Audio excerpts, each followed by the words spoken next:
के 20 प्रश्न रीजनिंग के। तो आप देखिएगा साथियों कि अगर ऐसा पेपर आ जाता है तो कितना स्कोर आपका रहता है 80 प्रश्नों में से। तो क्लास आपकी शुरू हो चुकी है और पहला प्रश्न आपकी स्क्रीन पर आ चुका है कि आग का पर्यायवाची इसमें से कौन सा नहीं है। देखिए, आग को अनल भी कहते हैं, आग को पावक भी कहते हैं और आग को साथियों कृषाणु भी कहते हैं, लेकिन व्योम की बात करें तो ये तो आकाश का पर्यायवाची होता है, ये आग का पर्यायवाची नहीं होता है। तो जिनका भी आंसर यहाँ पर ऑप्शन नंबर सी है तो बिल्कुल करेक्ट है। उसके बाद देखिए साथियों, पोखर का तत्सम अगर आपसे पूछ लिया जाए तो पोखर का तत्सम साथियों पुष्कर होता है, आंसर आपका जाएगा ए के साथ। उसके बाद देखिए, आंख का नीर ढल जाना ये एक मुहावरा है और ये आपसे पूछा जा सकता है आपके एग्जाम में।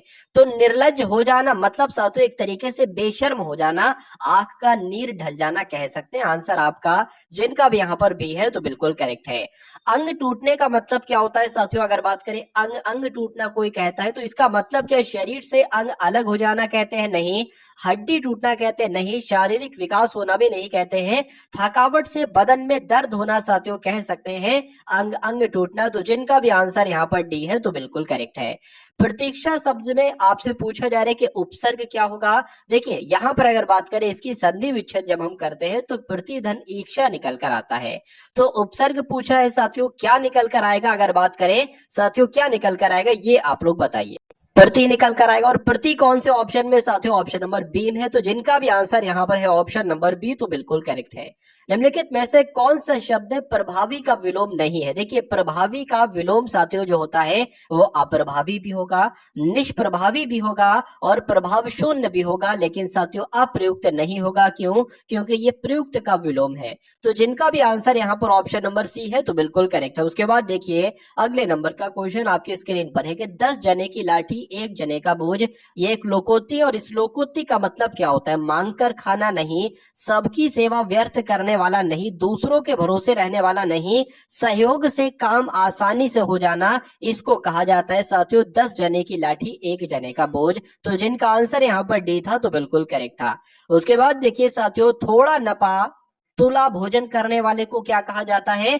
तो जो थोड़ा नपा तुला भोजन करता है उसको साथियों मिताहारी कहा जाता है। ये आप लोग ध्यान रखेंगे, आपकी शिफ्ट में साथियों एग्जाम में आपसे पूछा जाएगा कि मिताहारी किसे कहा जाता है या थोड़ा नपा तुला भोजन करने वाले को क्या कहा जाता है, तो मिताहारी कहा जाता है। उसके बाद देखिए साथियों कि उत्पादक जमीन के लिए एक शब्द क्या होगा बताइए। चलिए देखिए, उर्वर उस भूमि को कहते हैं जो एक तरीके से अच्छी भूमि कहलाई जाती है, जिसमें खेती करने से बढ़िया फसल उगती है।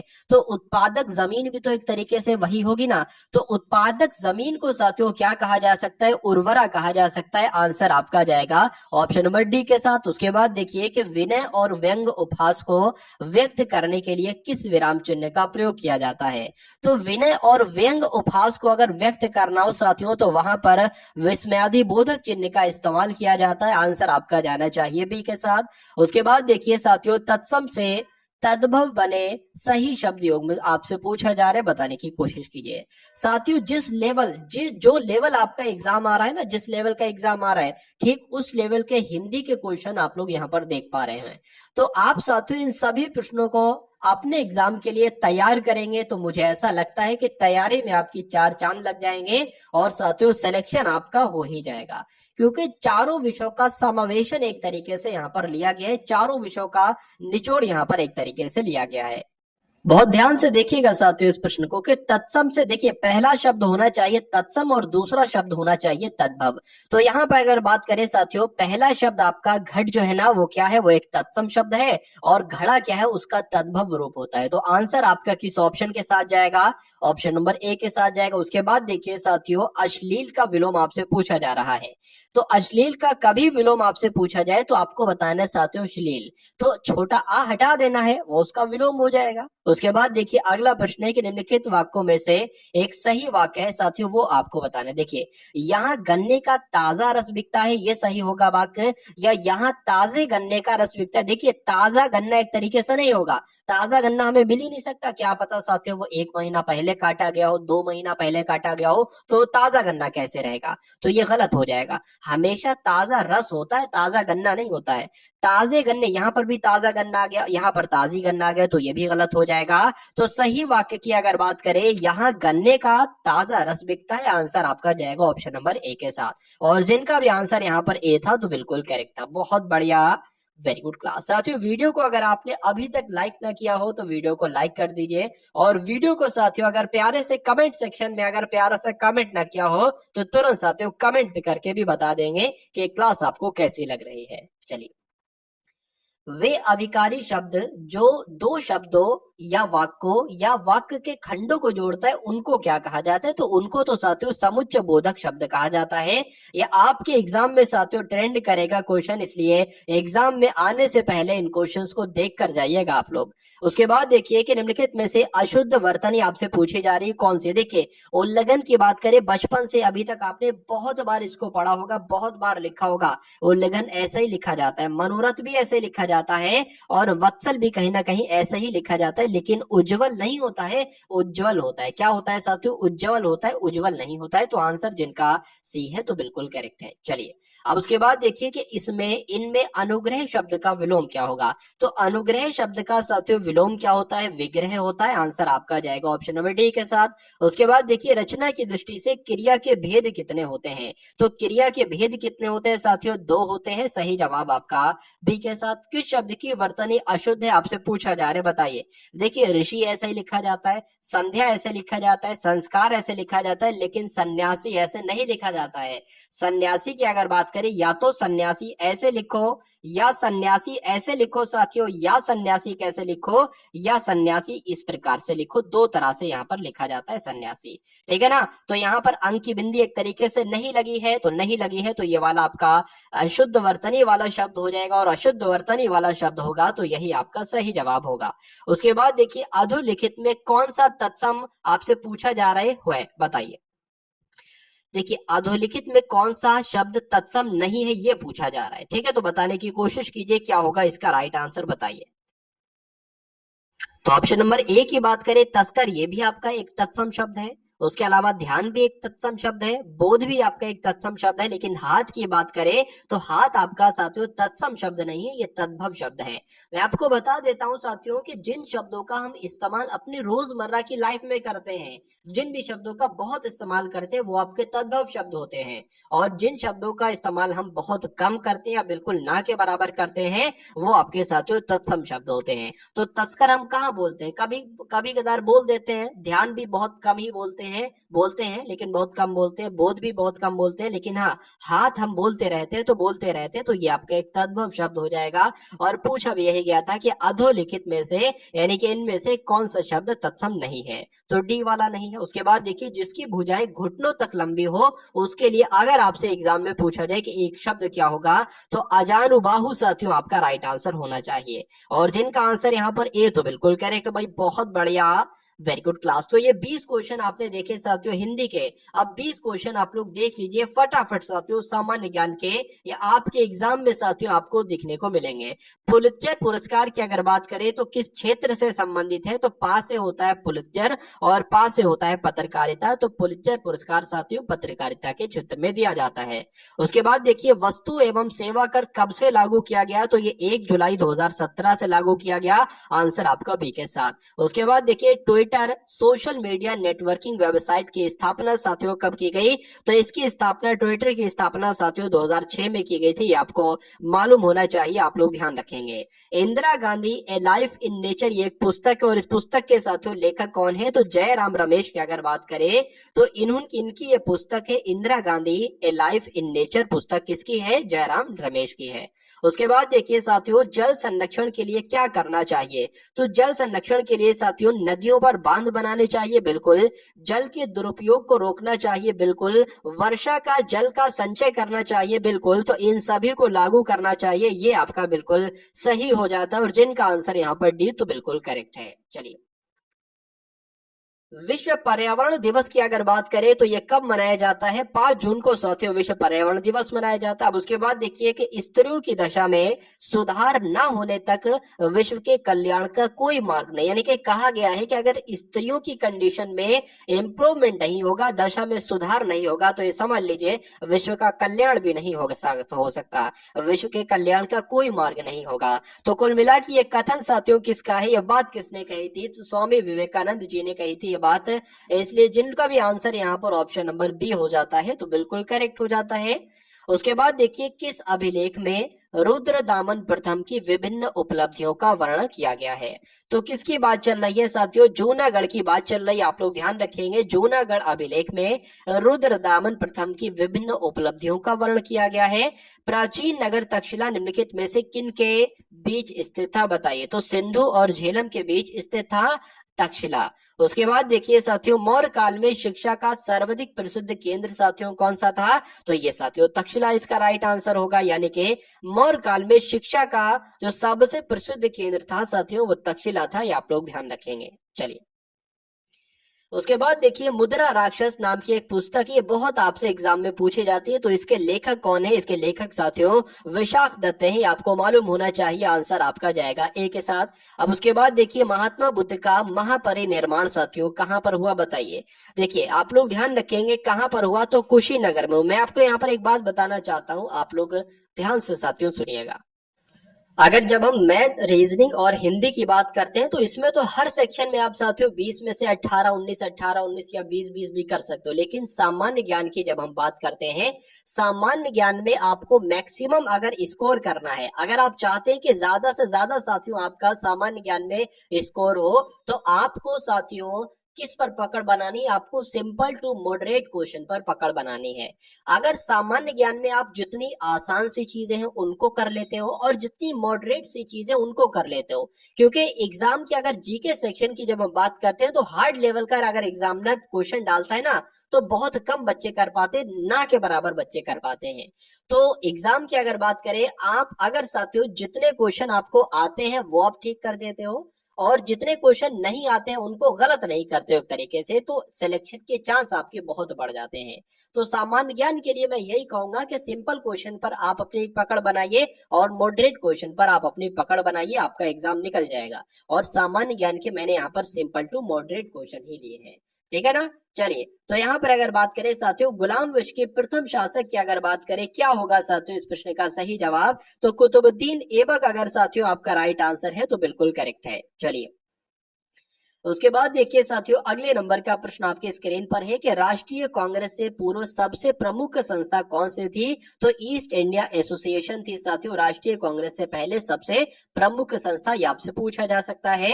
रासायनिक उर्वरक नहीं है, कौन सा रासायनिक उर्वरक नहीं है आपसे पूछा जा रहा है? तो यूरिया भी है, सुपर फॉस्फेट भी है, पोटेशियम नाइट्रेट भी है, लेकिन सोडियम सल्फेट नहीं है। अब नहीं है साथियों तो यही आपका राइट आंसर है। प्लास्टिक से कौन सी गैस उत्पन्न होती है? तो प्लास्टिक से साथियों पॉलीथिलीन गैस उत्पन्न होती है, आप लोग ध्यान रखेंगे। पॉलीथिलीन गैस अगर बात करें तो प्लास्टिक से ही उत्पन्न होती है, राइट आंसर आपका डी के साथ। फॉरवर्ड ब्लॉक की अगर बात करें तो इसके संस्थापक साथियों कौन थे? इसके संस्थापक कौन थे? सुभाष चंद्र बोस जी इसके संस्थापक थे, ये आपको मालूम होना चाहिए, आंसर आपका डी के साथ। शिक्षा में सुधार के लिए ब्रिटिश सरकार ने सैडलर विश्वविद्यालय आयोग कब गठित किया? ये प्रश्न आपसे एग्जाम में पूछा जाता है।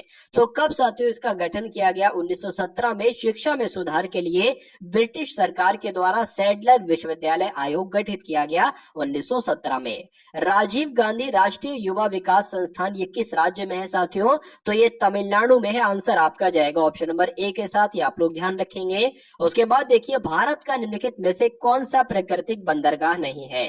तो प्राकृतिक बंदरगाह की अगर बात करें कोचीन है, मुंबई है, विशाखापट्टनम है, लेकिन चेन्नई नहीं है। अब नहीं है साथियों तो यही आपका बिल्कुल सही जवाब हो जाता। भाई बहुत बढ़िया, वेरी गुड क्लास। तो अब आपके सामने साथियों 20 क्वेश्चंस आएंगे रीजनिंग के और 20 क्वेश्चंस आएंगे साथियों मैथ के, और ये 20-20 क्वेश्चन इन दोनों विषयों के एकदम टॉप लेवल के क्वेश्चंस होंगे, मोस्ट इंपॉर्टेंट क्वेश्चन होंगे। तो अगर बात करें आपको साथियों वो आरेख चुनना है जो शिक्षित लोगों, बेरोजगार लोगों और अध्यापकों के बीच संबंध का सही निरूपण करता है। मान लीजिए साथियों ये क्या हो जाएंगे, ये आपके शिक्षित लोग हो जाएंगे। और जो ये अध्यापक है ना, वो देखिए वो सारे अध्यापक की अगर बात करें, वो सब अध्यापक एक तरीके से शिक्षित लोग ही कहलाएंगे। तो शिक्षित लोग की अगर बात करें, ये किसके अंदर आ जाएगा साथियों, ये अध्यापक, एक तरीके से अगर बात करें अध्यापक जो है ना वो किसके अंतर्गत आ जाएगा, शिक्षित लोगों के अंतर्गत ही आ जाएगा। लेकिन साथियों कुछ हम मान सकते हैं, कुछ शिक्षित लोग जो होते हैं ना वो बेरोजगार होते, तो ये वाला आपका बेरोजगार वाला हो जाएगा। लेकिन अगर बात करें साथियों, तो कुल मिला के अगर बात करें ये वाला आपका ऐसा आपको कहां पर नजर आ रहा है, ये तो ऐसा तो आपको ऑप्शन नंबर ए में नजर आ रहा है। तो यही आपका बिल्कुल सही जवाब हो जाता है। अब उसके बाद देखिए साथियों, कथन और निष्कर्ष से संबंधित आपके सामने यहाँ पर क्वेश्चन है कि कथन साथियों कह रहा है कि बाह्य स्रोतों से प्राप्त खुशी क्षणिक होती है। ठीक है, चिरस्थायी खुशी अपने भीतर से आती है। मतलब जो कह रहे हैं कि जो बाह्य स्रोतों से हमें खुशी प्राप्त होती है वो क्षणिक होती है, यानी कि थोड़े समय के लिए होती है। और उसके बाद कहा गया कि चिरस्थायी खुशी अपने भीतर से आती है। जो लंबे समय के लिए खुशी होती है वो चिरस्थायी खुशी कहलाई जाती है, तो वो अपने भीतर से आती है। यहाँ पर ये आपने कथन पढ़ लिया। अब निष्कर्ष को पढ़िए और बताइए कौन सा निष्कर्ष सही है, कौन सा निष्कर्ष साथियों गलत है। कोई भी व्यक्ति बाहर की खुशी को अनुभव नहीं कर सकता। क्यों नहीं कर सकता साथियों, बिल्कुल कर सकता है, तो ये आपका गलत हो जाएगा। सिनेमा से मिलने वाली खुशी चिरस्थायी नहीं होती, बिल्कुल साथियों वो चिरस्थायी नहीं होती, वो क्षणिक खुशी होती है एक तरीके से बात करें तो। ये आपका साथियों एक तरीके से सही हो जाएगा। अब सही हो जाएगा तो ये आपका बिल्कुल सही जवाब हो जाएगा, यानी कि दूसरा वाला आपका जो निष्कर्ष है ना बिल्कुल सही। और ऐसा कहां पर लिखा हुआ है, ऐसा आपका ऑप्शन नंबर बी में लिखा, और जिनका आंसर यहाँ पर बी है तो बिल्कुल करेक्ट है। अब उसके बाद देखिए साथियों, नेक्स्ट नंबर का क्वेश्चन है कि संपादक का पत्रिका से वही संबंध है कि क्या उपन्यास से लेखक का वही संबंध क्या कविता से कवि का है, कुर्सी का बड़े से है, निर्देशक का फिल्म से है, बताइए। देखिए अगर बात करें साथियों कि संपादक जो होता है ना वो पत्रिका का एक तरीके से संपादक करता है, संपादक होता है, ठीक है। लेकिन अगर बात करें साथियों उसी प्रकार निर्देशक की अगर बात करें, फिल्म को कौन बनाता है, निर्देशक बनाता है। तो जैसा साथियों संपादक का पत्रिका से जो संबंध होगा वही संबंध होगा साथियों निर्देशक का फिल्म से। तो जिनका भी आंसर यहाँ पर डी है तो बिल्कुल करेक्ट है। अब उसके बाद देखिए अगले नंबर का क्वेश्चन आपके स्क्रीन पर है, देखिए और बताइए सही जवाब आपका क्या होगा। देखिए यहाँ पर ए है और यहाँ पर लेटर पोजीशन की अगर बात करें, ए 1 पर होता है, डी 4 पर होता है, ये 2 पर, ये आपका 3 पर हो जाएगा। डब्ल्यू की बात करें 23 पर होता है, जेड 26 पर होता है साथियों, उसके बाद एक्स आपका जो है ना वो 24 पर होता है और वाई आपका 26 पर होता है। देखिए क्या रिलेशन नजर आ रहा है, 1 से 23 है, 4 से 26 है और 2 से, तो साथियों कोई बहुत सही तरीके से रिलेशन यहाँ पर नहीं लग रहा है। लेकिन हाँ यहाँ पर अगर बात करें, देखिए ये 2 लेटर है और ये 2 लेटर है। ए का जो अपोजिट है ना, मैं आपको यहाँ पर लिखकर समझा देता हूँ एक तरीके से। ए डी बी सी लिखा हुआ है और यहाँ पर क्या लिखा हुआ है साथियों, डब्ल्यू जेड एक्स वाई लिखा हुआ है। तो देखिए ए की विपोजिट की अगर बात करें तो ए का अगर बात करें साथियों उल्टा क्या होता है, तो जेड होता है। ए का उल्टा क्या होता है, विपरीत क्या होता है साथियों, जेड होता है। और अगर डी के साथियों उल्टे की बात करें तो डब्ल्यू होता है। उसी प्रकार बी का अपोजिट साथियों वाई होता है और सी का अपोजिट क्या होता है, एक्स होता है। तो यहाँ पर भी साथियों यही क्रम आएगा। अगर बात करें साथियों देखिए एच का अपोजिट क्या होगा, एच का अपोजिट साथियों एस होता है, ई का अपोजिट क्या होता है, वी होता है। और जी का अपोजिट साथियों क्या होता है, जी का अपोजिट साथियों आपका टी होता है। और एफ का अपोजिट क्या होता है साथियों, उफ होता है। तो एस उफ मतलब एक तरीके से मैंने जो एक तरीके से याद किया है, ठीक है। वाई यू का अपोजिट जो होता है ना उफ होता है, एफ होता है। और एफ का अपोजिट क्या होता है, यू होता है। तो उफ मेरे मुंह से निकला कुल मिला के। चलिए एक पोयम भी है, ठीक है, उफ बाई लव करके, उफ बाई लव करके है, ठीक है। उसके बाद भी एक लाइन है। तो मतलब कहने का मतलब ये है कि यू का अपोजिट एफ होगा, बी का अपोजिट वाई होगा, एल का अपोजिट ओ होगा और वी का अपोजिट ई होगा, ठीक है ना। चलिए अगर बात करें एस वी टी यू कहां पर लिखा हुआ है, तो ये तो आपका ऑप्शन नंबर ए में लिखा हुआ है, तो यही आपका बिल्कुल सही जवाब हो जाता है। अब उसके बाद देखिए अगले नंबर का साथियों क्वेश्चन आपके स्क्रीन पर है, देखिए और बताइए सही जवाब आपका क्या हो सकता है। कि एक का संबंध साथियों जैसे 36 से, उसी प्रकार 2 का संबंध किससे होगा, 69 से, 49 से, 81 से या साथियों 70 से। देखिए और बताइए सही जवाब आपका क्या हो सकता है, बताइए। चलिए तो यहाँ पर देखिए जो लिखा हुआ है ये एक तरीके से 6 का स्क्वायर होता है। तो अगर हम इस एक में साथियों 5 जोड़ दें और क्या आ जाएगा, 6 आ जाएगा, इस नंबर का स्क्वायर कर दें तो ये आ जाएगा। तो उसी प्रकार क्या इसमें अगर 5 जोड़ा जाए तो साथियों 7 आता है। तो क्या 7 का स्क्वायर 49 होगा? बिल्कुल सही। क्या 49 ऑप्शन में लिखा हुआ है साथियों? बिल्कुल ऑप्शन में लिखा हुआ है। तो यही आपका बिल्कुल सही जवाब हो जाता है। उसके बाद देखिए नेक्स्ट नंबर का क्वेश्चन आपकी स्क्रीन पर है। यहाँ पर अगर बात करें डीई से बना है 10, एच आई से बनेगा क्या, ये आपसे साथियों पूछा जा रहा है। देखिए यहाँ पर जो डी आपका होता है वो 4 पर होता है और ई कितने पर होता है? 5 पर होता है। एच आपका 8 पर होता है, आई आपका साथियों 9 पर होता है।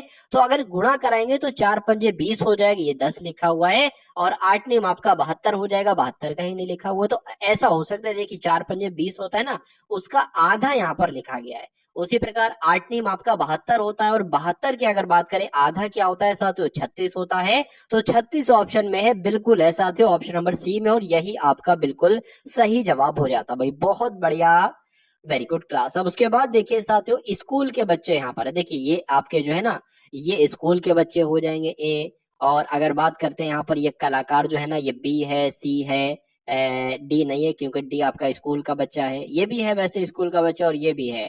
तो कुल मिला के गायक भी यहाँ पर मौजूद हैं। आपसे जो क्वेश्चन पूछा जा रहा है अब मैं आपको दिखा देता हूँ साथियों। क्वेश्चन में पूछा यह गया है कि उन विद्यार्थियों, कलाकारों और गायक दिखाए गए हैं। आपको आरेख में विद्यार्थी, कलाकार, गायक दिखाए गए हैं। आरेख का अध्ययन कीजिए और उस क्षेत्र की पहचान कीजिए जो उन विद्यार्थियों को दर्शाता है जो सिर्फ कलाकार है परंतु गायक नहीं है। क्या कलाकार है किंतु गायक नहीं है? देख लेते हैं साथियों, कलाकार हैं, कलाकार हैं किंतु गायक नहीं है, यानी कि उन स्कूल के बच्चों को आपको बताना है जो साथियों गायक ना हो, यानी कि इनमें से कोई सा नहीं हो सकता। क्या मैं आपको दिखा देता हूं, इनमें से साथियों कोई सा नहीं हो सकता। तो अब यहाँ पर इकलौता साथियों बी ही ऐसा लेटर आ रहा है जो विद्यार्थी भी है, यानी कि स्कूल का बच्चा भी है और साथ में कलाकार भी है लेकिन गायक नहीं है। तो आंसर आपका बी के साथ जाएगा। और बी कौन से साथियों ऑप्शन में लिखा हुआ है? बी तो बी वाले ऑप्शन में ही लिखा हुआ है, इसलिए राइट आंसर आपका ऑप्शन नंबर बी हो जाता भाई। बहुत बढ़िया,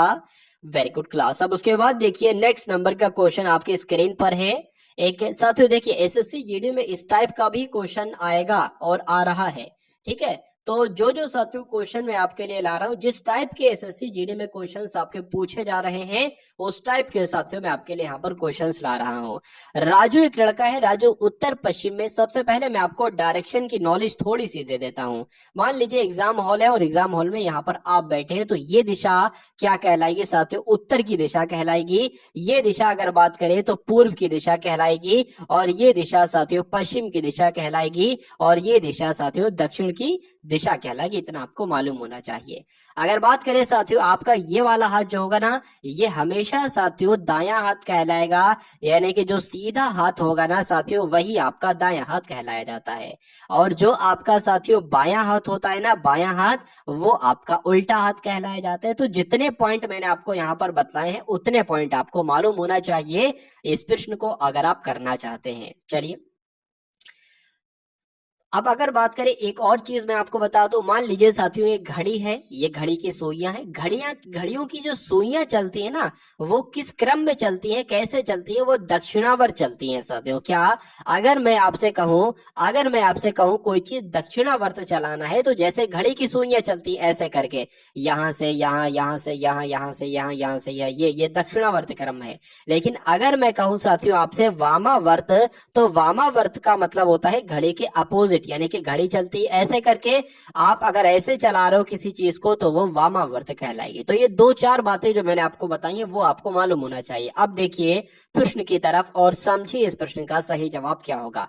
कि उत्तर पश्चिम दिशा में 2 किलोमीटर चला राजू जो है ना, उत्तर पश्चिम दिशा में। एक बात मैं आपको बताना भूल गया, वो भी मैं आपको बता देता हूं। मैंने ये बताया पूरब, मैंने ये बताया साथियों उत्तर, मैंने ये बताया दक्षिण, मैंने ये बताया पश्चिम। अगर बात कभी भी अगर कहे कि 2 किलोमीटर चलो पूरब और उत्तर की तरफ तो हम इधर चलेंगे। अगर कहा जाए साथियों कि 2 किलोमीटर चलो, ये जितने किलोमीटर चलो उत्तर पश्चिम की तरफ तो हम इधर चलेंगे। लेकिन अब अगर उसने कह दिया कि और चलो किधर, उत्तर पूर्व की तरफ चलो तो हम इधर मुड़ जाएंगे, इधर नहीं मुड़ेंगे, इधर मुड़ जाएंगे। और फिर अगर वो कहे साथियों पूर्व दक्षिण की तरफ मुड़ो तो हम इधर को मुड़ेंगे। तो ये बात भी आपको मैं उम्मीद करता हूं आपको पहले से मालूम होगी। अब उसके बाद देखिए राजू एक लड़का है, उत्तर पश्चिम दिशा में 2 किलोमीटर जाता है। तो उत्तर पश्चिम दिशा साथियों किधर है, ऊपर आपका उत्तर हो जाएगा और पश्चिम आपका साथियों इधर हो जाएगा। तो इधर हम चलेंगे कितने किलोमीटर, 2 किलोमीटर। चलिए वहां से 90 डिग्री दक्षिणावर्त चलता है। जैसे कि मान लीजिए कोई व्यक्ति अगर इधर जा रहा है तो कोई व्यक्ति इधर जा रहा है, 90 डिग्री पर मुड़ना है साथियों, तो वो ऐसे हो जाएगा, बिल्कुल ऐसे करके। ठीक है ना, ये पॉइंट भी आपको मालूम होना चाहिए। तो 2 किलोमीटर से इधर चला और 90 डिग्री दक्षिणावर्त चला, यानी कि घड़ी की दिशा में। तो इधर जा रहा है ना, तो इधर को चला जाएगा और 2 किलोमीटर चलता है, तो 2 किलोमीटर चला दिया। तब वह अपनी आरंभिक अवस्था से किस दिशा में, यानी कि इस अगर इधर से देखें तो वो किस दिशा में है साथियों, आपसे ये पूछा जा रहा है। देखिए और बताइए साथियों सही जवाब आपका क्या हो सकता है। प्रश्न में और कुछ भी जानकारी लिखी है। देखिए यहां से पश्चिम और उत्तर पश्चिम की दिशा में साथियों हमने 2 किलोमीटर चलाया था। उसके बाद कहा गया वहां से वो 90 डिग्री दक्षिणावर्ती यानी कि इधर की तरफ चला, घूमा और 2 किलोमीटर चला। ठीक है, 2 किलोमीटर चला दिया। वहां से 90 डिग्री दक्षिणावर्त घूमा, फिर से मतलब घूमेगा, इधर की तरफ घूमेगा और फिर से 2 किलोमीटर चलेगा, तो 2 किलोमीटर और चला दिया। तो तब वह अपनी आरंभिक अवस्था से किस दिशा में है, यानी कि अगर इधर से देखा जाए तो वो किस दिशा में होगा साथियों। ये तो आपका होता है पूरब और ये होता है आपका उत्तर। तो ये किस दिशा में साथियों होगा, उत्तर पूर्व की दिशा में तो होगा। तो उत्तर पूर्व कौन से ऑप्शन में, ऑप्शन नंबर बी में, और यही आपका बिल्कुल सही जवाब हो जाता है। अब उसके बाद देखिए कथन आपके सामने लिखा हुआ है और तर्क आपके सामने लिखे हुए, आपको देखना है कौन सा तर्क सही होगा। क्या फिल्मों पर पूरी तरह से प्रतिबंध लगा देना चाहिए, ये साथियों कथन है। अब तर्क मुझे बताइए कौन सा मजबूत है, कौन सा मजबूत नहीं है। कह रहे हैं कि हाँ फिल्मों पर पूरी तरीके से प्रतिबंध लगा देना चाहिए, ये हमारे सामाजिक नैतिक मूल्य को नष्ट कर रहा है। देखिए ऐसी बात तो नहीं है, सामाजिक नैतिक मूल्य को नष्ट तो नहीं कर रहा है पूरी तरीके से। या तो कह सकते हैं अगर एक आध फिल्म ऐसी आ जाती है तो सब फिल्मों को तो बंद नहीं किया जा सकता। तो ये साथियों कहना उचित नहीं होगा, इसलिए गलत हो जाएगा। उसके बाद कह रहे हैं कि नहीं भैया फिल्मों पर पूरी तरीके से प्रतिबंध नहीं लगाना चाहिए क्योंकि ये हमारे मनोरंजन का एकमात्र बढ़िया साधन है। देखिए किसी भी निष्कर्ष में, किसी भी तर्क में अगर एकमात्र आ जाता है तो एकमात्र थोड़ी ना भाई, मनोरंजन के तो और भी कई सारे साधन है, तो ये एकमात्र कैसे हो जाएगा, तो ये इस वजह से गलत हो जाएगा। तो कुल मिला के अगर बात करें दोनों ही साथियों आपके तर्क गलत है। और गलत ऐसा कहां पर लिखा हुआ है साथियों, ऑप्शन नंबर सी में लिखा हुआ है। तो यही आपका बिल्कुल सही जवाब हो जाता है। चलिए उसके बाद देखिए एक घड़ी हमेशा दर्शाती है। तो एक घड़ी है वो हमेशा क्या दर्शाएगी, घंटे दर्शाएगी, मिनट दर्शाएगी, सेकंड दर्शाएगी या समय दर्शाएगी। साथियों वो अगर बात करें वो समय हमेशा दर्शाती रहेगी। आंसर आपका जाएगा ऑप्शन नंबर डी के साथ। अब उसके बाद देखिए साथियों अगले नंबर का क्वेश्चन आपके स्क्रीन पर है, देखिए और बताइए सही जवाब आपका क्या होगा। एक पंक्ति है, ठीक है, एक पंक्ति है, एक पंक्ति में बैठे एक पैनल के 6 सदस्य हैं। ठीक है, तो 6 सदस्य हैं यहाँ पर, कुल मिला के कुछ हम पॉइंट्स बना लेते हैं जैसे कि 1 2 3 4 5 6, ये 6 लोग बैठे हैं यहाँ पर। देख लेते हैं क्यू के बाई और कौन बैठा है, एक्स बैठा है। तो मान लीजिए क्यू यहाँ पर बैठा है, क्यू के बाई और कौन बैठ जाएगा, क्यू के बाई और आपका बैठ जाएगा साथ एक्स, एक्स यहाँ हो जाएगा। किंतु पी के दाई और बैठा है, थोड़ा सा अगर बात करें थोड़ा सा क्यू हमको यहाँ पर बनाना चाहिए था ऐसे करके। ठीक है, वैसे बन इधर भी जाएगा लेकिन इधर के फिर हमें लोग कट करके इधर के लोग बढ़ाना पड़ेंगे। चलिए तो क्यू के बाई ओर है, क्यू के बाई ओर है साथियों एक्स, किंतु पी के दाई ओर है एक्स जो है ना, ये क्यू के तो बाई ओर है लेकिन एक्स जो है वो पी के साथियों दाई ओर है। ठीक है, उसके बाद लिखा है क्यू के दाई ओर है वाई, क्यू के दाई ओर है साथियों वाई, किंतु जेड के बाई ओर है, जेड के बाई ओर वाई है क्यू। ठीक है ना, इतनी बात भी समझ में आ गई होगी। आर के बाई ओर है जेड, आर किधर है साथियों,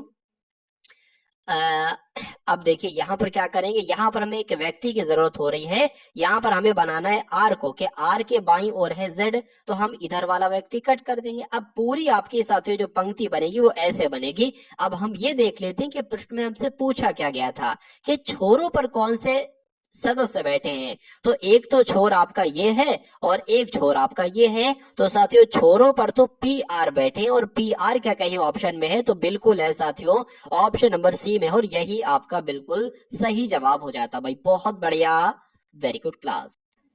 उसके बाद देखिए साथियों अगले नंबर का क्वेश्चन आपके स्क्रीन पर है। यहाँ पर साथियों लिखा हुआ है सीपीयू की टॉप माँ, यानी कि सीपीयू की टॉप माँ का मतलब क्या है, उषा। बहुत ध्यान से देखिए, इस टाइप का जब भी क्वेश्चन आए बहुत ध्यान से आपको एक बार पढ़ लेना बहुत तेजी के साथ। उषा इज प्लेइंग कार्ड्स, मतलब उषा का कोड इसमें सही होगा, इज प्लेइंग कार्ड्स का कोड भी साथियों इसमें से होगा। ये क्रम के अनुसार नहीं, ऐसा नहीं है कि सीपीयू की अगर बात करें तो ये उषा है और की बात करें तो ये इज है, ऐसा नहीं है। उसके बाद लिखा है कि कोब जाकी माँ का अर्थ होता है आशा इज प्लेइंग टेनिस, और यहाँ पर साथियों लिखा हुआ है कि टॉप से और कॉप का अर्थ होता है कार्ड्स एंड टेनिस। तो दी गई सूचना के अनुसार बताइए आशा का कोड साथियों क्या होगा। अब सबसे पहले तो आप ये देख लीजिए कि आशा आखिर लिखा कहां पर गया है, तो आशा साथियों यहां पर लिखा गया है। इसका मतलब साथियों अगर बात करें कि आशा का कोड या तो कोप होगा, या तो जा होगा, या तो की होगा, या तो माँ होगा। अब साथियों अगर बात करें, अब इसको करने के लिए हम देखिए क्या करेंगे, हम इसका इसका इसका कोड मालूम कर लेंगे, और फिर जो बाद में बचेगा साथियों वो आशा का ही कोड होगा। जैसे कि इज प्लेइंग टेनिस, देखिए कहां पर लिखा हुआ है, तो इज प्लेइंग तो साथियों यहां पर लिखा हुआ है, यानी कि इसमें से दो शब्द, इसके दो शब्द और साथियों इसके दो शब्द मैच हो रहे होंगे, वो इज और प्लेइंग के कोड होंगे। तो इज का कोड हम लिख लेंगे, और साथियों यहाँ पर हम किसका कोड लिख लेंगे, हम यहाँ पर प्लेइंग का कोड लिख लेंगे। तो इज और प्लेइंग का कोड साथियों देख लीजिए, देखिए इसमें और इसमें से क्या मैच है, एक तो की मैच है और एक साथियों क्या, एक तो माँ मैच है। तो की अगर बात करें की और माँ, हो सकता हो ये की जो है वो प्लेइंग का कोड हो, ऐसा नहीं है जरूरी। कुल मिला के ये आंसर आपका नहीं हो सकता, ठीक है ना। यानी कि की को कट कर दो, ये नहीं आंसर हो सकता, और साथियों की को कट कर दो और माँ को कट कर दो। अब देख लीजिए साथियों, अब टेनिस का कोड देख लीजिए क्या होता है। तो टेनिस कहां पर दे रखा है साथियों, टेनिस यहाँ पर दे रखा है। तो अब ये देखिए कि इसमें से और इसमें से साथियों क्या सेम है, ये आपको देखना है। तो कोप सेम है, तो कोप जो होगा ना साथियों किसका कोड हो जाएगा, एक तरीके से टेनिस का कोड हो जाएगा कोप। चलिए तो अब ये कोप भी कट हो जाएगा, तो अब बचेगा क्या साथियों, जे ए बचेगा। तो ये साथियों आशा का कोड आपका हो जाएगा, और जे ए कौन से ऑप्शन में लिखा हुआ है, तो ऑप्शन नंबर डी में लिखा हुआ है, तो यही आपका बिल्कुल सही जवाब हो जाएगा। आशा का कोड साथियों क्या होगा, जे ए होगा। अगर बात करें इस टाइप का साथियों, बहुत सारे ऐसे बच्चे हैं जो इस टाइप के क्वेश्चन को नहीं कर पाते, देखते ही उनको छोड़ देते हैं, क्योंकि इस टाइप के क्वेश्चन में थोड़ा सा समय अधिक लगता है।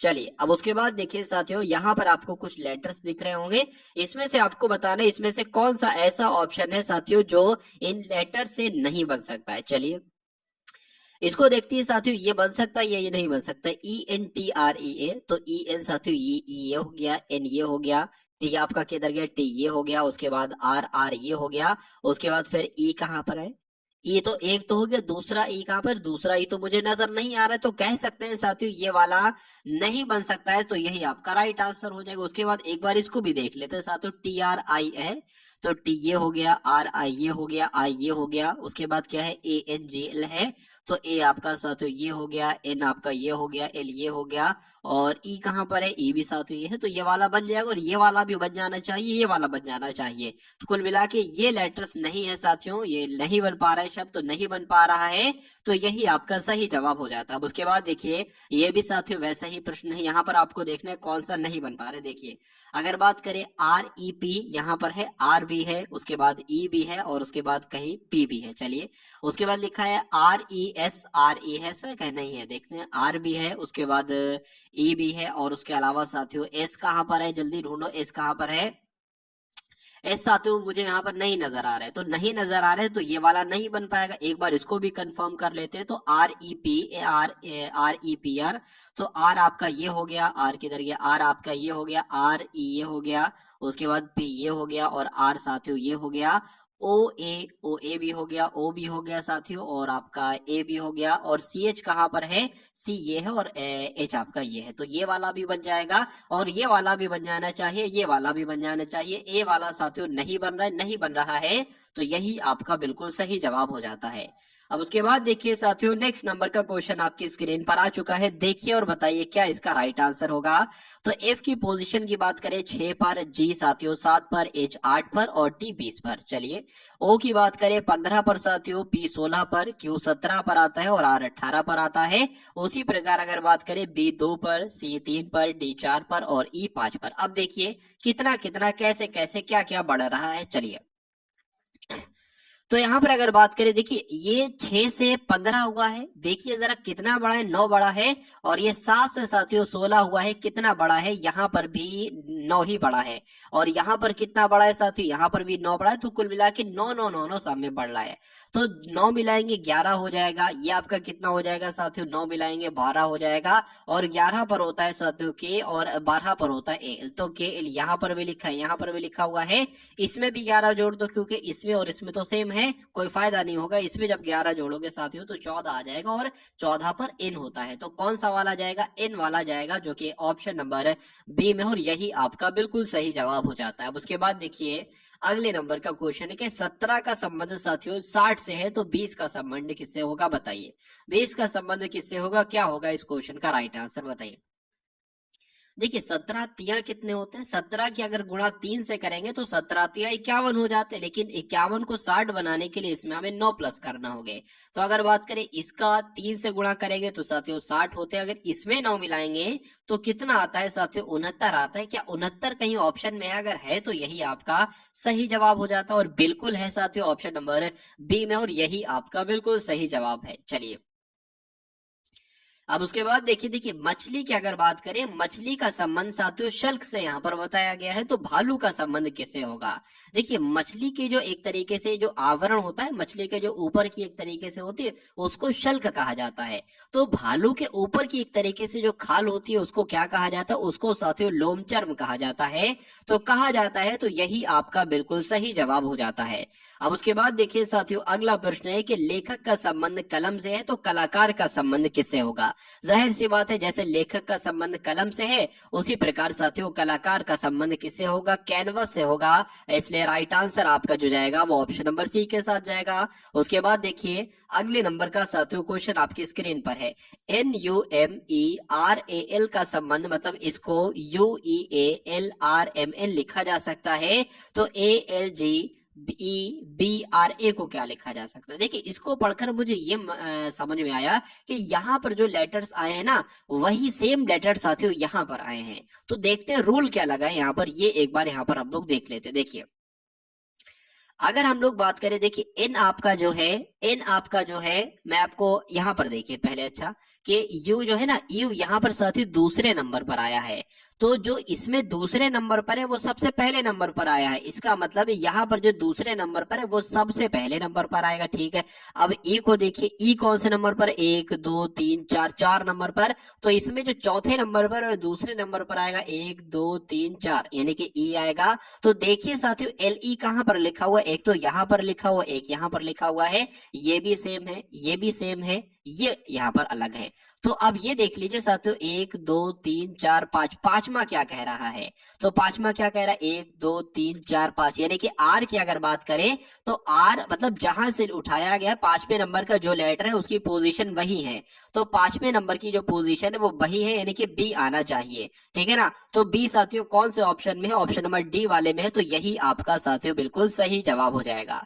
चलिए अब उसके बाद देखिए साथियों अगले नंबर का क्वेश्चन आपके स्क्रीन पर है। यहाँ पर अगर बात करें साथियों, आपके सामने क्वेश्चन बहुत शानदार है कि लड़कियों की एक पंक्ति में कमला बाईं ओर से नमी है। ठीक है, तो अगर बात करें कमला की, अगर बात करें तो ये साथियों बाईं ओर से क्या हो जाएगी? बाईं ओर से नमी हो जाएगी। क्या नाम है इनका? इनका साथियों कमला नाम है। चलिए नाम हम लोग यहाँ पर लिख देते हैं। इनका नाम क्या है साथियों? इनका नाम है कमला। और अगर बाईं तरफ से इनको गिना जाता है तो ये 9वें नंबर पर आती है। उसके बाद लिखा है कि वीना दाईं ओर से साथियों 16वें नंबर पर है। तो मान लीजिए साथियों साथियों वीणा की जब हम बात करते हैं तो ये दाईं तरफ से अगर काउंट की जाती है तो कौन से नंबर पर आती है? 16वें नंबर पर आती है। उसके बाद लिखा हो यदि वो अपने स्थानों की अदला बदली कर ले, यानी कि वीणा जो है ना वो इस स्थान पर आ जाए और कमला जो है साथियों वो इस स्थान पर आ जाए। तो जब ऐसा हो जाता है साथियों तो कमला जो है ना, कमला जो कि अब कमला साथियों यहाँ पर है, कमला यहाँ पर है, तो ये बाईं ओर से 25वीं हो जाती है। यानी कि बाईं ओर से 25वीं हो जाती है का मतलब ये कहता है कि इसके इधर साथियों 24 लोग हैं, इसके इधर 24 लोग हैं। देखिए अब अगर बीना का इधर से स्थान 16वां था तो इसका भी इधर से स्थान 16वां होगा, यानी कि इसके इधर को साथियों कितने लोग होंगे? 15 लोग होंगे। तो पूछा गया है टोटल कितनी लड़कियां हैं। अब 24 लड़कियां तो इधर हैं और 15 लड़कियां तो इधर है और एक ये भी काउंट करोगे तो कितना हो जाएगा साथियों? 24 और एक आपका 25, 25 और 15 आपका कितना हो जाएगा? 40 हो जाएगा। तो कहा जा सकता है कुल मिला के साथियों 40 लड़कियां हैं। तो जिनका भी आंसर यहाँ पर ऑप्शन नंबर सी 40 के साथ था तो बिल्कुल करेक्ट है। अब उसके बाद देखिए कि साथियों अब यहाँ पर मैथ के क्वेश्चन आपके स्टार्ट हो गए हैं। सबसे पहले साथियों यहाँ पर आपने देखे हिंदी के 20 क्वेश्चन, उसके बाद देखे साथियों जनरल स्टडी के आपने 20 क्वेश्चन, उसके बाद साथियों रीजनिंग की अगर बात करें रीजनिंग के भी आपने 20 क्वेश्चन देखिए, और अब आप देखेंगे साथियों मैथ के कितने क्वेश्चन? 20 क्वेश्चन। टोटल यहाँ पर हम लोग 80 क्वेश्चन देखेंगे जैसे आपके एग्जाम में पूछे जाएंगे। इसमें आप लोग बताइएगा कि साथियों स्कोर आपका कितना रहा, क्या स्कोर आपका कितना रहा। चलिए तो पहला क्वेश्चन साथियों मैथ का आपके स्क्रीन पर है, देखिए और बताइए सही जवाब क्या होगा। चलिए एक पेंसिल ने पंसारी लिखा हुआ, एक पंसारी ने 5 लगातार महीनों में कितने इतना नंबर ये और ये की बिक्री की, ठीक है ना, मतलब इतने इतने इतने रुपए की बिक्री की 5 महीने में। छठे महीने में, अच्छा ये क्या 1 2 3 4 5 मतलब 5 महीनों की बिक्री, और कहा जा रहा है कि छठे महीने में उसे कितनी बिक्री करनी चाहिए, कितनी बिक्री करनी चाहिए ताकि उसकी औसत बिक्री कितनी हो जाए साथियों? 6500 हो जाए, ये आपसे कहा जा रहा है। तो देखिए यहाँ पर अगर बात करें उसकी औसत बिक्री कितनी हो जाए? 6500 हो जाए, ये यहाँ पर कहा गया है। तो सबसे पहले साथियों आप ये काम कीजिए, कितने महीनों की साथियों? 6 महीनों की अगर बात करते हैं उसका औसत बिक्री का उसका औसत साथियों कितना आ रहा है? तो 6500 आ रहा है। तो हम ये साथियों जान सकते हैं कि 6 महीने में अगर बात करें उसने कितनी बिक्री की, ऐसी अगर बात करें तो 65 की गुणा साथियों 6 से करा दो तो 6 पंजे 30 हो जाएगा, 6 चंग 36 और 3 साथियों 39 हो जाएगा। 2 जीरो लगाए, 2 जीरो लग जाएंगे, यानी कि कहा जा सकता है साथियों 39,000 रुपए की उसने बिक्री की।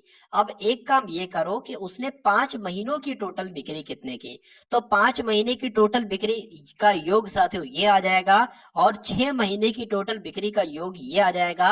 तो साथियों उन दोनों को माइनस करा दोगे, आपको कम से कम इतना पता चल जाएगा उसने के छठे महीने में उसने कितनी बिक्री की। तो सबसे पहले ये काम कराओ साथियों, इसका आप टोटल करो। देखिए टोटल करने में क्या जाएगा, कोई दिक्कत नहीं साथियों, 5 और 7 आपका 12 हो जाएगा, 5 और 5 आपका 10 हो जाएगा, 10 और 7 आपका 17 हो जाएगा, 17 और 2 आपका कितना हो जाएगा साथियों? 19 हो जाएगा। 19 की अगर बात करें 9 आ जाएगा और एक कैरी का लग जाएगा।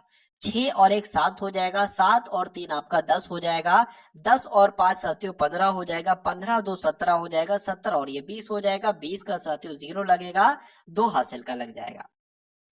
5 2 साथियों 7 हो जाएगा, 7 2 9 हो जाएगा, और 9 अगर बात करें तो 17 हो जाएगा, 17 की अगर बात करें तो 27 बोले 26 हो जाएगा, 26 और 4 साथियों 30 हो जाएगा, 30 का 0 हो जाएगा, हासिल लगेगा 3। उसके बाद 6 और 3 9 हो जाएगा, 9 और 7 16 हो जाएगा, 16 और इसकी अगर बात करते हैं साथियों 22 हो जाएगा, 22 और 6 कितना हो जाएगा? 28, 28 और यहाँ पर अगर बात करें 24 34 हो जाएगा। तो कुल मिला के अगर साथियों बात करें तो 34,009 रुपए की उसने बिक्री की। कितने कितने महीने के साथियों निकले, कितने महीनों की निकली? ये साथियों 5 महीने की बिक्री है और ये 6 महीने की बिक्री है। अब इसका साथियों डिफरेंस निकालोगे तो इसका डिफरेंस कितना निकलेगा? इसका अगर इन दोनों को साथियों क्या करेंगे, इन दोनों को साथियों माइनस करेंगे तो कितना निकलेगा? देख लेते हैं साथियों कितना माइनस निकलेगा। तो 0 में से साथियों अगर बात करें 9 नहीं जा सकता, तो 10 में से यहाँ पर जब 9 जाएगा साथियों तो कितना बचेगा, 1 बचेगा, और फिर यहाँ पर 9 हो जाएगा, फिर साथियों 9 हो जाएगा, 4 आ जाएगा।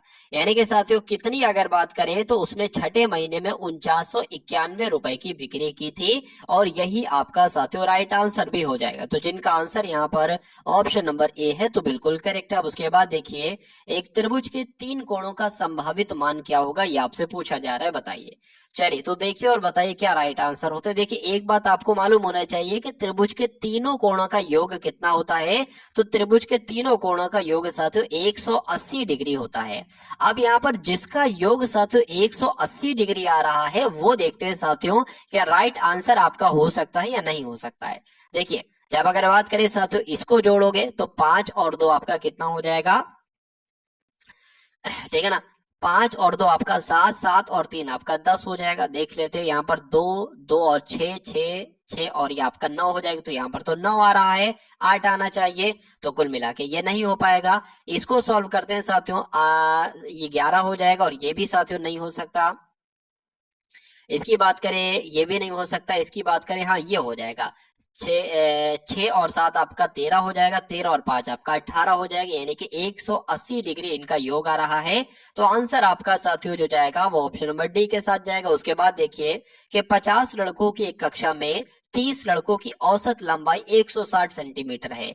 यदि शेष लड़कों की औसत लंबाई 165 सेंटीमीटर हो तो पूरी कक्षा की औसत लंबाई आपसे पूछी जा रही है। देखिए जो कहा गया है वो काम कर लीजिए कि 50 लड़कों की एक कक्षा में 30 लड़कों की, 50 टोटल लड़के हैं, इसमें से 30 लड़कों की औसत लंबाई कितनी है, तो 30 लड़कों की साथियों औसत लंबाई कितनी है, 160 है। तो 30 लड़कों की औसत कुल योग लंबाई का कितना होगा, 48 हो जाएगा साथियों। तो 2 0 लग जाएंगे, यानी कि कहा जा सकता है कि 30 लड़कों की टोटल लंबाई कितनी है, 4800 है। बचे कितने, 20 लड़के बचे हैं, यानी कि शेष लड़के यानी कि 20 लड़के। तो 20 लड़कों की अगर बात करें इनकी टोटल लंबाई कितनी है, 165, यानी कि ये औसत है। अगर इसका योग निकाले ना तो 165 की गुणा साथियों 2 से कर लो, 5 दूना ये आपका 165 हो जाएगा। मैं आपको दिखा देता हूं सही तरीके से, देखिए एक सेकेंड। तो 20 लड़के जो बचे हैं साथियों इनका औसत अगर बात करें लंबाई की 165 है, तो 165 की साथियों 2 से आप गुणा करो और देखो क्या आता है, 5 दूना 10 आ जाएगा, 6 दूना 12 और 13 आ जाएगा, 2 एकम 2 3 आ जाएगा, यानी कि साथियों कहा जा सकता है 3300 है, ठीक है ना। तो अब अगर बात करें क्या कहा गया है, तो पूरी कक्षा की औसत लंबाई क्या होगी, टोटल लड़के कितने हैं, टोटल लड़के साथियों 50 हैं, ये और ये 50 हो जाएंगे। अगर बात करें टोटल लंबाई कितनी है, 4800 ये है और 3300 ये है, जोड़ लो साथियों दोनों को, यहाँ पर कितना आ जाएगा, ये आ जाएगा 4 हो जाएगा, 4 8 आ जाएगा, ये आ जाएगा। इसकी अगर बात करें इससे ये कट जाएगा, 5 एकम आपका 5 हो जाएगा, 3 जाएगा 31 हो जाएगा, 5 छंग आपका साथियों 30 हो जाएगा, 1 जाएगा ये हो जाएगा, 5 दूना आपका 10 हो जाएगा। यानी कि 50 लड़कों की अगर बात करें साथियों जो औसत आपका आएगा वो 162 सेंटीमीटर आएगा, जो कि कहां पर साथियों लिखा हुआ है, ऑप्शन नंबर बी में लिखा हुआ है। तो जिनका भी आंसर यहाँ पर ऑप्शन नंबर बी है तो बिल्कुल करेक्ट है। अब उसके बाद देखिए ए और बी एक कार्य को 6 दिन में करते हैं, ठीक है। तो ए और बी अगर दोनों मिलकर कोई काम करते हैं तो 6 दिन उनको लगते हैं। ए अकेला अगर उस काम को करता है, क्या कहा गया है, ए अगर अकेला उस काम को करता है तो उसको 9 दिन लगते हैं। अगर बी अकेला उस कार्य को साथियों करेगा तो उसको कितना दिन लगेंगे, ये आपसे पूछा जा रहा है। तो इस टाइप का अगर कभी भी कंडीशन आपके सामने आ जाए तो यहाँ पर एक ऐसा नंबर रखिए जो 6 के पहाड़े में भी आए और 9 के पहाड़े में भी आए। तो देख लीजिए साथियों क्या हो सकता है, देख लीजिए साथियों, क्या 9 पंजे 45, 9 छंग 54, ठीक है ना, 9 छंग 54 साथियों आ जाएगा। क्यों, क्योंकि 6 नीम आपका कितना होता है, 54 ही होता है, और 9 छंग आपका 54 हो जाएगा। तो अगर बात करें ये नंबर यहाँ पर जो आएगा साथियों, ये नंबर क्या होगा, ये टोटल काम होगा। ये क्या होगा साथियों, ये टोटल वर्क होगा, यानी कि इतना काम किया गया होगा। अब अगर बात करें बी एक क्या कहा गया है, यहाँ पर कहा गया है कि बी उस काम को अकेला कितने दिन में करेगा। देखिए अगर ए साथियों एक दिन में 9 काम कर रहा है और ये टोटल मिलकर साथियों कितना काम कर रहे हैं, सॉरी यहाँ पर 9 थोड़ी ना होगा, यहाँ पर होगा 6। अगर ए साथियों एक दिन में 6 काम कर रहा है तो साथियों ए एक दिन में 6 काम कर रहा है और दोनों मिलकर साथियों यहाँ पर 9 काम कर रहे हैं। तो जाहिर सी बात है बी अकेला उस काम को 3, बी एक दिन में 3 काम कर रहा होगा, ठीक है ना। तो बी एक दिन में 3 काम कर रहा है और टोटल काम साथियों अभी हमने आपको बताया 54 है। तो ये बी साथियों इस पूरे काम को कितने दिन में करेगा? 3 एकम 3, 3 7 21, 3 अट्ठे 24 यानी कि 18 दिन में करेगा। तो आंसर आपका साथियों जो जाएगा वो ऑप्शन नंबर ए के साथ जाएगा और जिनका भी आंसर यहाँ पर ए है तो बिल्कुल करेक्ट है। चलिए अब उसके बाद देखिए साथियों अगले नंबर का क्वेश्चन आपकी स्क्रीन पर आ चुका है। बताइए इसका राइट आंसर क्या होगा कि यदि दो शंकुओं के आयतन का अनुपात 2:3 है और उनके आधारों की त्रिज्याओं का अनुपात 1:2 है, यानी कि अगर बात करें साथियों उनके आधारों की त्रिज्या यानी कि आर भी एक तरीके से दे रखी है और उनके आयतनों का अनुपात भी दे रखा है साथियों, तो उनकी ऊंचाइयों का अनुपात क्या होगा ये आपसे पूछा जा रहा है। देखिए शंकु के आयतन की जब हम बात करते हैं, किसकी बात करते हैं साथियों? एक तरीके से शंकु के आयतन की जब हम बात करते हैं तो इसका सूत्र क्या होता है? इसका सूत्र होता है साथियों 1/3 पाई आर स्क्वायर एच। ठीक है, आर की वैल्यू दे रखी है, पाई की वैल्यू आपको पता है और आयतन इसका क्या है वो उसका भी रेशियो आपको दे रखा है, एच की वैल्यू आपको मालूम होना चाहिए। तो कुछ नहीं है साथियों, आपको इस प्रकार से करना है, मैं आपको बता देता हूं। 1/3 पाई आ जाएगा तो पाई आ जाएगा।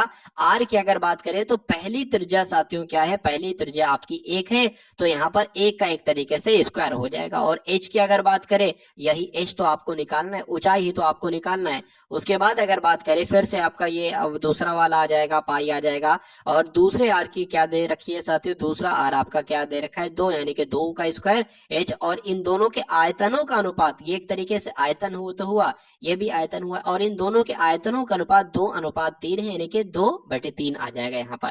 अब अगर बात करें इस 3 से ये 3 कैंसिल हो जाएगी, इस पूरे 1/3 से ये पूरा 1/3 कैंसिल हो जाएगा, इस पाई से ये पाई कैंसिल हो जाएगा। अगर बात करें ये आपका जो है ना, ये अब आपके सामने जो आ गया ना h बटे कितना आ जाएगा साथियों? 4h, क्योंकि ये एक की तो कोई वैल्यू नहीं होती, और बराबर 2/3 आ जाएगा। अभी अगर बात करते हैं साथियों 4 जो है ना ये उठकर साथियों यहां पर आ जाएगा, 4 यहां पर हो गया।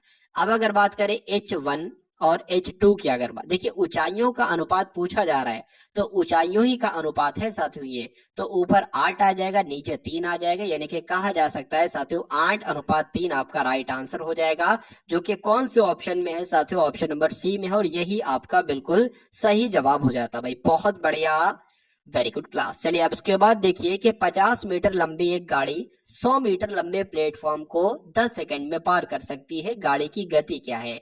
गाड़ी की चाल आपसे पूछी गई है, और चाल का साथियों सूत्र मैं आपको कई बार बता चुका हूं।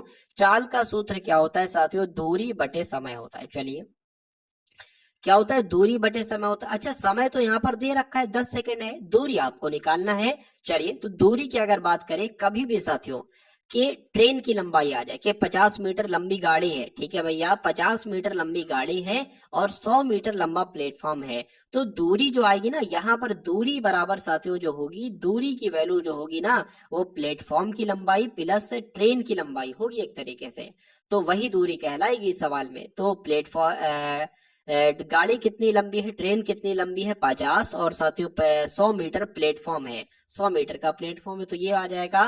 तो अगर बात करें दूरी कितनी आ जाएगी साथियों? 150 आ जाएगा। समय कितना आ जाएगा? 10 आ जाएगा, 0 से 0 कट जाएगा, यानी कि चाल आपकी साथियों जो निकलती है वो चाल कितनी निकलेगी?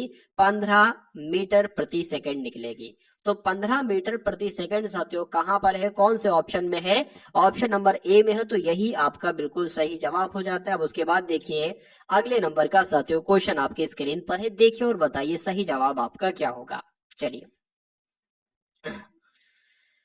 यहां पर अगर बात करें a का 2 गुना, चलिए तो a का 2 गुना b के 3 गुने तथा c के 4 गुने के बराबर है, तो a b c a अनुपात b अनुपात b अनुपात c का अनुपात आपको पूछा जा रहा है। देखिए a का 2 गुना यानी कि 2a बराबर b के 3 गुने तो b का 3 गुना, ठीक है, बराबर c के 4 गुने तो 4c यहाँ पर हो जाएगा। ये बराबर की अगर बात करें तो k है एक तरीके से, ठीक है ना। तो अब अगर बात करते हैं साथियों यहाँ पर देख लेंगे कि a अनुपात b अनुपात c बराबर क्या आएगा। इसकी अगर बात करें ना, देखिए 2 की बात करें तो 2 k के भाग में चला जाएगा, यानी कि k/2 आ जाएगा।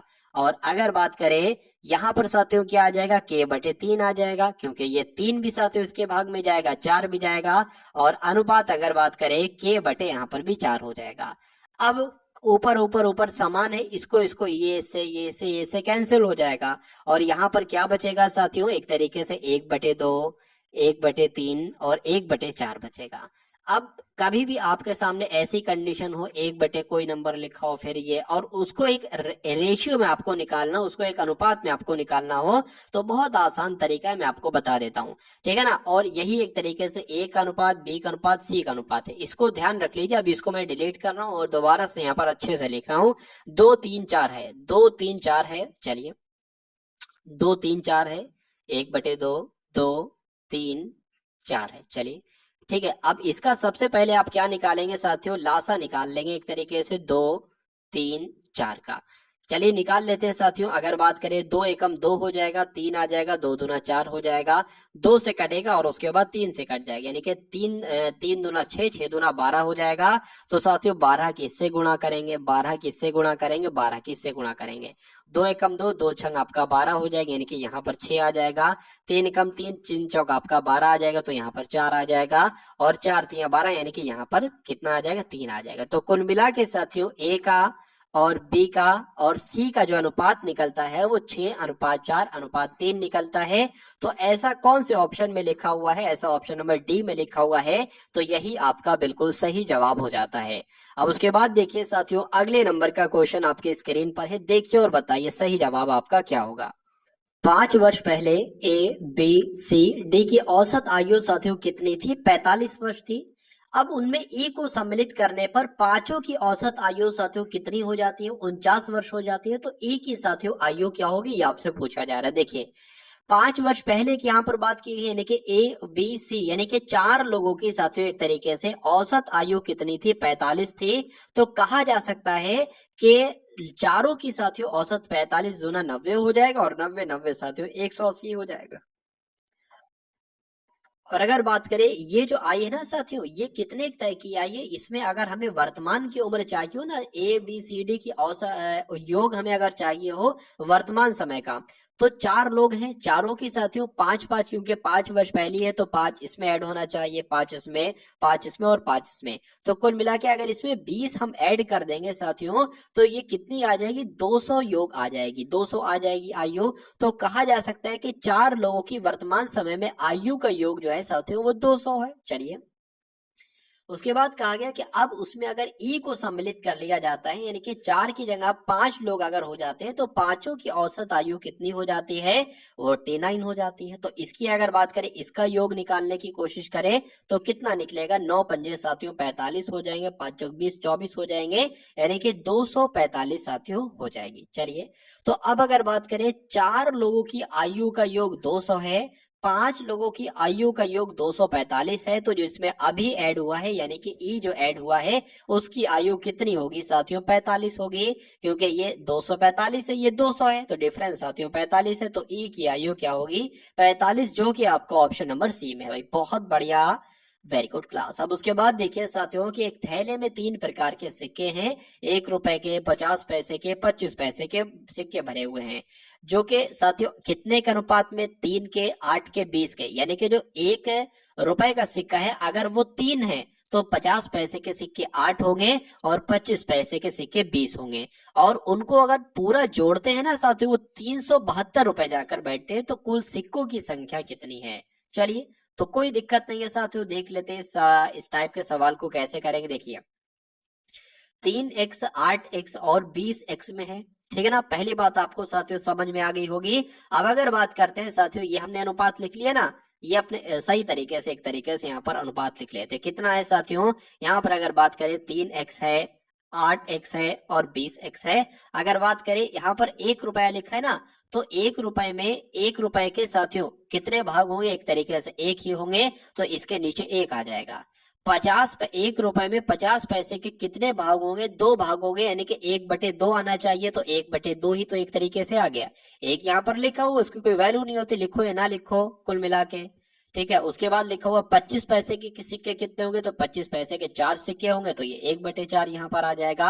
अब इनको जब जोड़ोगे ना साथियों, तो इनका कुल योग जो है ना वो यहाँ पर लिखा हुआ है 372, तो 372 हो जाएगा। अब इसको देखिए कट कर लीजिए, 2 एकम 2, 2 चौक आपका 8 हो जाएगी, 4 एकम 4, 4 पंजे आपके 20 हो जाएंगे, यानी कि 3x plus 4x plus 5x है, तो 5x plus 4x 9x, 9x और 3x साथियों 12x, यानी कि 12x की साथियों जो वैल्यू है ना वो कितनी है, वो 372 है।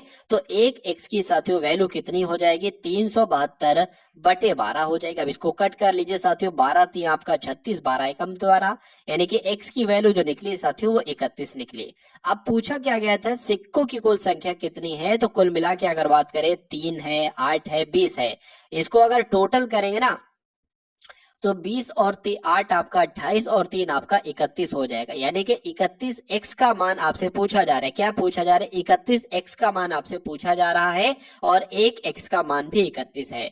तो 31 की गुणा साथियों 31 से करा लीजिए और वही आपका क्या होगा, वही आपका साथियों आंसर हो जाएगा।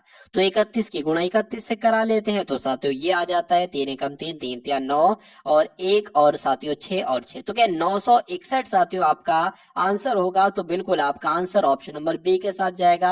उसके बाद देखिए अगले नंबर का क्वेश्चन आपके स्क्रीन पर है, किसी धनराशि पर क्या लिखा हुआ है साथियों, लिखा हुआ है यहाँ पर किसी धनराशि पर साधारण ब्याज मूलधन का 1/6 के बराबर है, तो वर्षों की संख्या वार्षिक दर के बराबर है। तो वार्षिक दर क्या है, देखिए यहाँ पर एक चीज देखिए कि किसी धनराशि पर साधारण ब्याज जो है ना, साधारण ब्याज क्या लिखा हुआ है साथियों, साधारण ब्याज मैं लिख देता हूं एक तरीके बढ़िया तरीके से, आपको यहाँ पर इस सवाल को समझा देता हूं। कभी भी अगर ऐसे लिख कर आए कि साधारण ब्याज जो है ना ये मूलधन के 1/6 के बराबर है, तो साधारण ब्याज जो है ना साथियों ये मूलधन के 1/6 के बराबर है, यही तो हुआ ना साथियों। तो इसको हम इस प्रकार से भी तो लिख सकते हैं साथियों कि साधारण ब्याज और ये मूलधन इसके नीचे आ जाएगा, मूलधन इसके नीचे आ जाएगा और बराबर क्या हो जाएगा साथियों, 1/6 हो जाएगा। यानी कि कहा जा सकता है कि अगर मूलधन 6 है तो साधारण ब्याज 1 है। इतनी बात आपको उम्मीद करता हूं साथियों समझ में आ गई होगी। कहा गया है साथियों कि अगर CI यानी कि साधारण ब्याज कितना है, CI अगर 1 है तो मूलधन यानी कि P कितना है साथियों, 6 है और वर्षों की संख्या वार्षिक दर के बराबर है, यानी कि जो T है ना साथियों वो एक तरीके से R ही है। ठीक है, चलिए तो टी की अगर बात करें तो वार्षिक दर के बराबर है, तो इसको हम कुछ भी मान सकते हैं। तो अगर बात करें आर बराबर आर मान सकते हैं इसको, क्योंकि दर पूछी जा रही ना, तो आर जो है ना वो आर ही एक तरीके से बात करें तो आर बराबर क्या होता है, यानी कि दर बराबर क्या होता है, साधारण ब्याज गुणा 100, साधारण ब्याज गुणा 100 पी इंटू टी आ जाता है। साधारण ब्याज साथियों क्या है, 1 है, गुणा 100 लग जाएगा। ये दर हम लोग निकाल रहे हैं, क्या निकाल रहे हैं साथियों, ये दर हम लोग यहाँ पर निकाल रहे हैं। नीचे क्या आएगा, पी क्या है साथियों, पी 6 है और अगर टी की बात करें एक तरीके से टी आर ही है, क्योंकि यहाँ पर कहा गया है कि वर्षों की जो संख्या है वो वार्षिक दर के बराबर है, तो यहाँ पर एक तरीके से साथियों आर ही आ जाएगा। ठीक है, और एक तरीके से यहाँ पर भी आर ही है। चलिए अब अगर बात करें इस आर की गुणा इस आर से होगी तो क्या हो जाएगा साथियों, आर स्क्वायर हो जाएगा बराबर 100 बटे कितना हो जाएगा, बराबर 100 बटे साथियों यहाँ पर 6 हो जाएगा। चलिए अच्छा यहाँ पर एक चीज देखिए, यहाँ पर मैं ऐसा 16 को यहाँ पर पता नहीं मैंने 6 क्यों यहाँ पर लिख दिया, तो 6 चलो मैंने कोई दिक्कत नहीं ली, इसमें से धीरे से एक बढ़ा दो, धीरे से इसमें से भी एक बढ़ा दो, मामला आपका फिट बैठ जाएगा। अब यहाँ पर अगर बात करें तो 16 यहाँ पर आ जाएगा। ठीक है, अब यहाँ पर आपने देखा होगा साथियों कि कभी भी अगर आर के ऊपर किसी भी के ऊपर स्क्वायर है तो यहाँ पर साथियों किसी न किसी नंबर का स्क्वायर होगा और यहाँ पर भी किसी न किसी नंबर का स्क्वायर होगा, ये 90% चांस होते हैं। तो आर बराबर साथियों इसके ऊपर रूट चढ़ जाएगा 10 गुणा 10 एक तरीके से कह सकते हैं और 4 गुणा 4 कह सकते हैं। तो आर बराबर जो बाहर निकल कर आएगा वो 10 आएगा और नीचे साथियों क्या, मैंने यहाँ पर 100 क्यों लिख दिया, ठीक है 10 गुणा 10 यहाँ पर आएगा। ठीक है, और क्योंकि 10 गुणा 10 ही तो होता है था साथियों 100, और यहाँ पर एक अपना 4 निकल कर आएगा। इसको कट करोगे तो 2.5% दर निकल कर आ जाएगी, यानी कि आर की वैल्यू जो आई है साथियों वो 2.5% आई है। और 2.5% साथियों कौन से ऑप्शन में है, तो इस टाइप वाला ऑप्शन भी ऐसे लिख सकते हैं। तो 2 सही 1/2 आपके इस क्वेश्चन का बिल्कुल सही और बिल्कुल सटीक जवाब हो जाता भाई, बहुत बढ़िया।